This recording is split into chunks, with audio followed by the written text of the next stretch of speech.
So isang mapagpalang araw po sa ating lahat mga ka-MJ.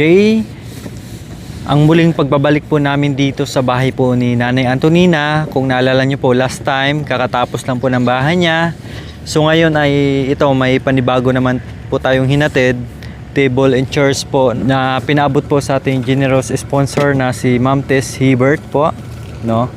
Ito, para po kay Nanay Antonina, table and chairs po. Grabe mga ka-MJ, napakainit na naman ngayon. No?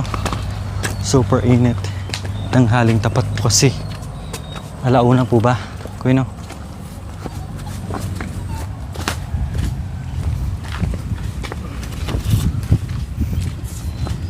Dito na po tayo. So, kumustahin muna natin siya. At iwan muna natin dito yung gamit.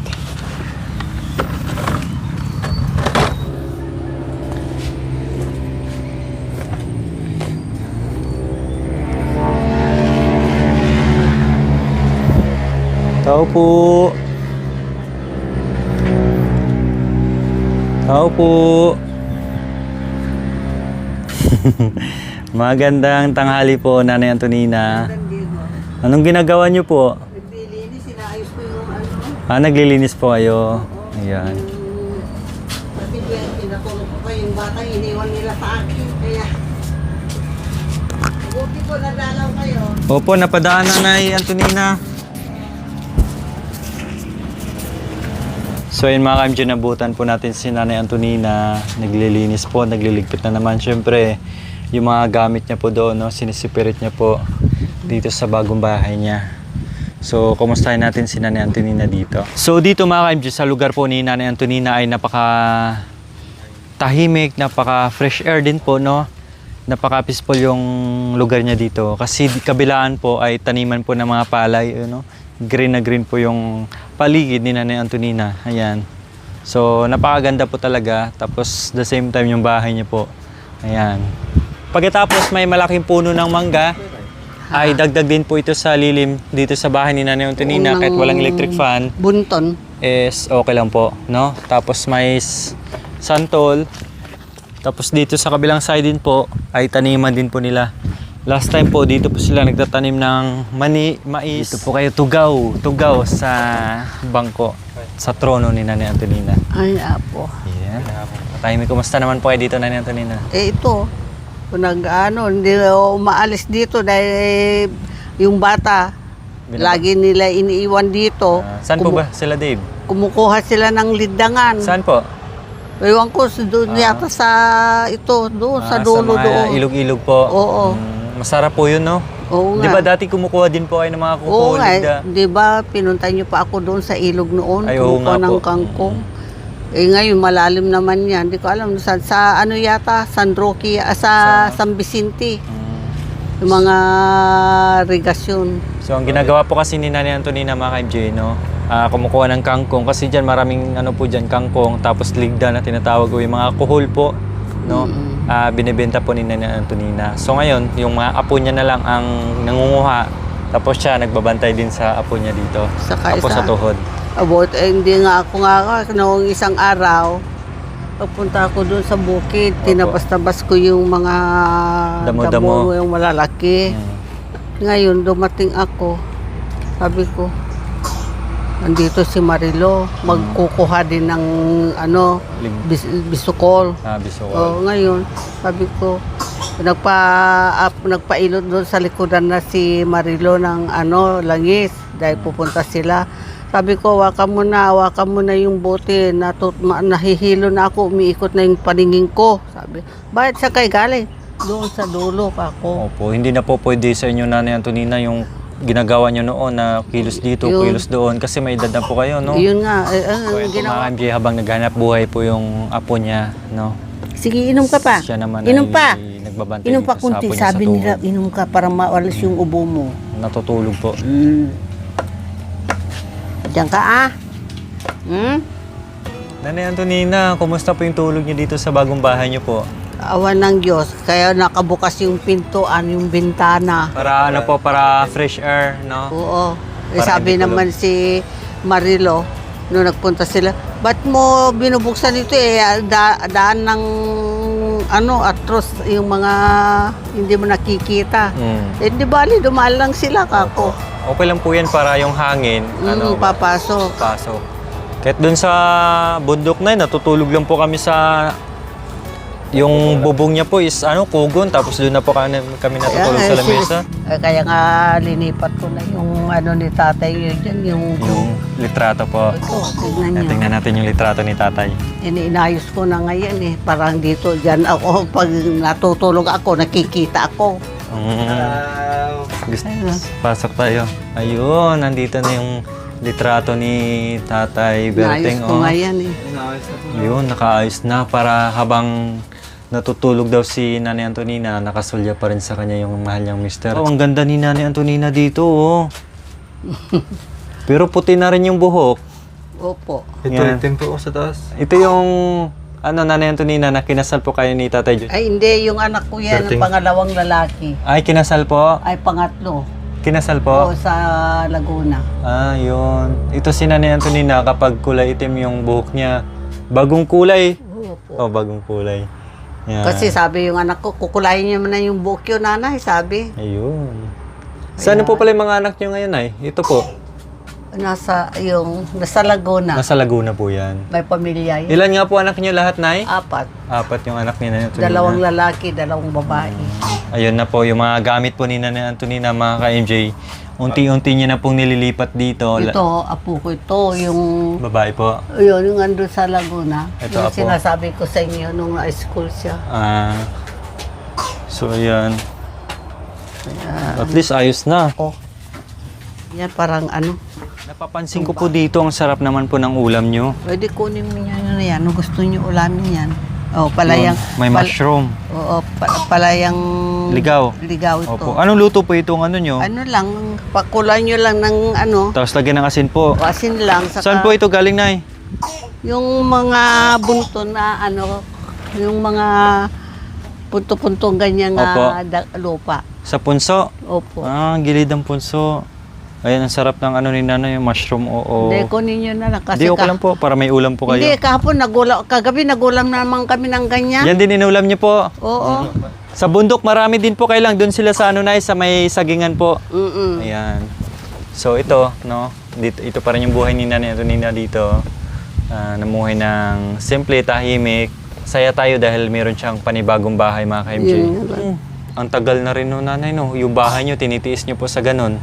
Opo nga tinitiis namin dahil wala naman akong mapaggawaan. Kaya, Naisip nyo po ba, Nanay Antonina, na habang nabubuhay po kayo, naisip nyo po ba na kung hindi po dumating ang Team Lori na magawa po yung bahay nyo? wala akong naisip, kaya sabi ko, doon sa kabila, sabi ko hingi ako ng kawayan mo, kako. Gawin kong palitan ko yung ng Dingding niyo po. Hindi, yung bubong ng bahay ko, yan ang sabi ko.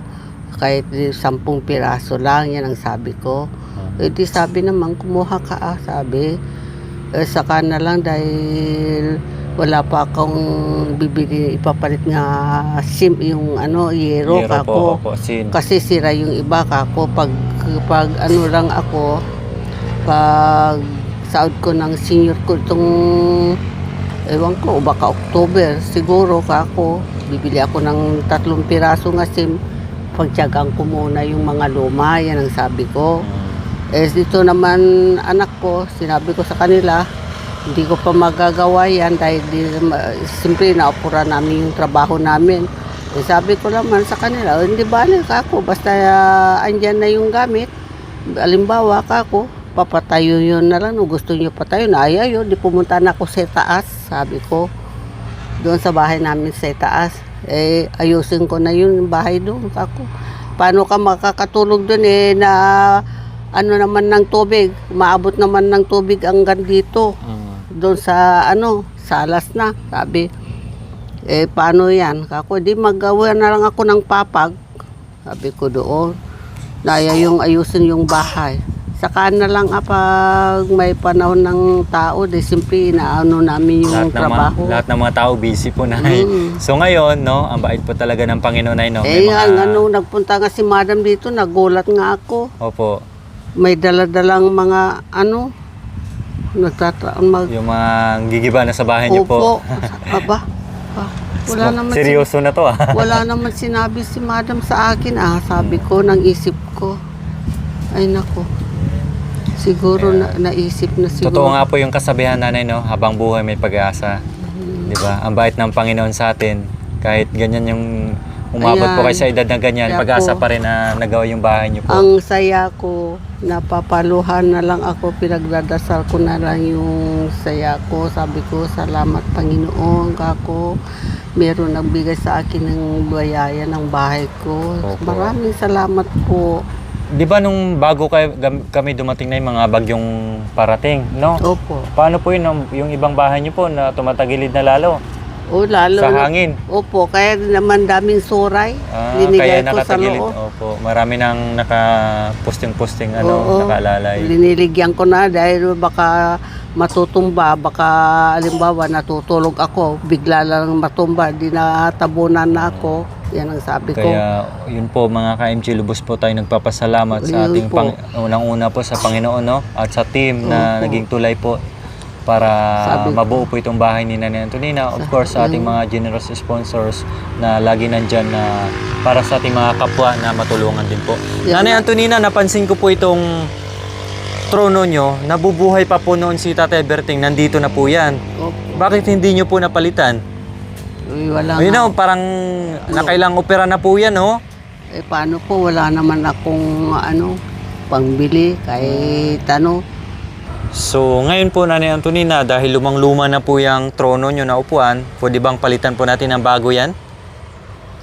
Sana lang po. Mahirap naman po. Ha? Palitan natin ng bago para pag may bisita po kayo, may maupuan. Kasi yung sa loob po, yung lumang upuan, yung kahoy po yung ginagamit nyo. Opo. Oh, so, palitan din po natin ng bago. So, yan na po, si Kuya Jacoy, Nanay, bagong upuan po. Ayun. Yan. Oh, di ba? Oh. Hindi lang po isa, Nay. Apat. Hindi lang isa, apat po yan. Oh, may bagong bangko na kayo dito. May lamisa pa. Opo, at syempre may partner po yun sa Ayan, lamisa. tama-tama sa prepare. Dito po. Opo. Apat po ito. Bakit ang dami kayong ano? Opo, para pag may bisita kayong dumating, Hindi bali na kayo lang na ng bisita ko. Meron kayong ding opo. ayan. Diyan na natin lagay ko yung table. Ayan yung ating table din po.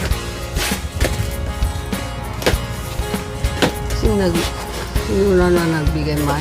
Maingat ako kasi sa mga gamit. Opo, pansin nga po namin, maingat si nanay. Pero gamitin nyo po nanay, wag po yung i-display, no? Hindi, ginagamit. Opo. Kumakain ako, ginagamit ko man yan. Kapag nakain ako, ugasan ko na tapos susuri ko na naman yan, pupunasan ko na naman. Gagamitin yung anak ko. Sabi ko, yan ang gamitin nyo, wag yan. Ako lang magamit yan, sabi ko. Yan, masinop nga po si nanay sa mga kagamitan, lalo na yung mga bago. Yan ang rattan table ni Nanay Antonina. Ayan, tatakpan ko na naman yan. Para hindi madumi yan. Ilagay po dito na pag kumakain po. Oo, kaya lang may sapin. Bigyan ko ng sapin yan. Saan nyo po ito i-display na? Sa loob po? No, Ito. pwede rin po. Labas natin yung luma. Dito maganda. Dito na lang. Dito sa loob, di makita yung luma. Sa loob. Yan. Dito na lang Opo. pag ano lang ko na lang. Lipat-lipat na lang po ni nanay. Hindi ko mapagagamitin. Pag may bisita ako, yan, lalaban. Ang bagong lamisa ni nanay. Ayan, tama-tama yung banig ko sa papa. Ang pamunas pa, Nay. Ito po yung lumang bangko ni Nanay Antonina. Oh. Naka-opera na po yan. No? Lumang-luma na po talaga. Yan. Ilabas ang braha. Ilabas ang pulutan. Mag-one-on-one kami ni Nanay Antonina. Wala naman, pulutan. Wala. So ayan, Nanay Antonina, ito na po yung bagong table and chairs niyo po. At handog po ito. Pinabot po sa amin ni Ma'am Tis Herbert. Ayan, isa sa ating mapagmahal at napaka-generous sponsors po ng Team Lori. Kaya maraming salamat po, Tita Tess, Ma'am Tis Herbert. Thank you very much po sa biyaya na ito na pinabot niyo po sa amin. At hindi lang po si Nanay Antonina ang mabibigyan po natin. Abangan niyo po kung sino po yung isa. So Nanay Antonina, anong masasabi niyo po sa ating sponsors na si Ma'am Tess Herbert po? Madam, maraming salamat po sa binigyan niyo ako ng biyaya yung lamis sa table. Hindi ko akala na meron akong dadating nga ganito. Kaya nagpapasalamat ako sa inyong lahat. Madam Tis. Siyempre, mga ka-MJ, last time po, nandugan tayo ni Nanay Antonina sa maganda niyong boses, no? Ano, Kumbaga, pag yung boses ni Nanay Antonina, pwede siyang pang umaga na pagkagising mo, ang sarap pakinggan. Tapos paghapon, kung gusto mong matulog, ang sarap din pakinggan. So, panglinggo, panglinggo ano nang boses. kakantaan ko? Kayo po bahala na eh. Pabahala na. Tagalog muna po. Lulubog ang araw aking mahal. Rarawan mo ang aking natatanong. Ako'y luha at ako'y nagdarasal. Tumatawag sa may kapal. Mabuti pa noong kita'y di pa minamahal. Ang puso ko'y akay saya at di nalulumbay. Lalo na't ko nag-isa at kagabing lupang mapanglaw. Napapaya ako hirap. Ayun. Iba yung timbre ng boses ni Nanay Antonina. Tsaka noon daw sa Abra, may mga traditional song and Isa dance pang po sila. Tagalog? Sa Abra po kayo, Nay? Opo. Ano po yung sinasayo nyo, Nay, na nakwento nyo po yung sinasayo, pinapatong sa ulo? Ano Yung nga banga. po yun? Banga. Opo. Mga festival. Banga. Pinapatong nyo po noon, Nay? May tubig. Tapos mag-ugas ako yung mga banga ng naglulutuan namin ng mga kanin, Opo. mga kanin sa kagulay. Inuugasan ko doon sa tubig, doon sa nag-iigibang ko. Pag pinatong ko na lang doon sa ibawan ng banga, Opo. yung malaki. Yun ang ginagawa. Ang bigat po noon, Nay, ah. Hindi. Hindi. Sanay na. Kasi sa amin yung banga sa amin, inibakan po namin ng tubig. Kahit wala pong yelo, malamig na po yun. Oo. Ganon din po Lalo sa amin. yung may green nga doon sa puwet. Opo. Pangpalamig yung parang yung ang pangalan yun. lumot. Ang pangalan sa Ilocano, lumot. O, lumot nga Oo, po. yun. Lumot. Wag lang sa loob po, may lumot Hindi. ha. Basta sa labas. Sa labas. Ayan. Ayan. Sabi yung lola ko kasi wag mong ugasan yung banga sa lang doon sa puwet. Wag dito na lang Sa sa loob. hindi sa Sa bunganga. o malapit sa bunganga, yun lang na ugasan mo. Pero ang pang-ugas mo, yung kahoy nga may dahon nga Gaspang. oo, magaspang yun. Huwag ko ka mag-ugas na ng sabon yan, sabi. Yun. Pero sa amin ay hinuhugasan po namin, walang sabon din po. Kasi minsan may mga kiti-kiti po na hindi maiwasan, di po ba? May nakatira. Ay, inugasan namin doon sa loob ng Opo. pero sa... Pero hindi po sinasabunan yung Hindi. Ayaw. parang binabanlawan lang, no? Opo. Ayan. So muli, maraming salamat po, Ma'am Tess Hebert. Hindi lang po, marami na po yung pinaabot si Ma'am Tess, no, sa channel po ni Madam Lore sa bundok. Napakabait ni Ma'am Tess. Naway i-bless pa po kayo ni Lord ng mahabang buhay. Always good health. God bless you and your family po, Ma'am Tess. Thank you very much po. Ingat po kayo palagi dyan sa kung saan man po kayo. At syempre sa lahat po ng mga sponsors ng Team Lore, thank you very much po sa inyong pagmamahal, no. At ito nga po, isa si Nanay Antonina sa itong buwan na napatayuan natin ng bahay ang iba. Kaya patuloy po kayong suportahan ng Team Lore, no, para marami pa po tayong matulungan, yung mga kagaya ni Nanay Antonina na may edad na, matanda niya na hindi nasahan sa kabila ng kanyang buhay ay may biyaya pang dumating na kagaya nito. Kaya maraming salamat po sa inyong lahat. Maraming salamat, madam. Hagyam-yaman ako na iti kinalain nyo kada kami nga marigriga. Sapay kumata, bendisyon na kayo ni Apo Iso, Apo Diyos. So kumatimang tarabay kada kayo na hanap makasubsubalit, madam, nila Apo Diyos, timang subalit kada kayo. So maraming salamat po.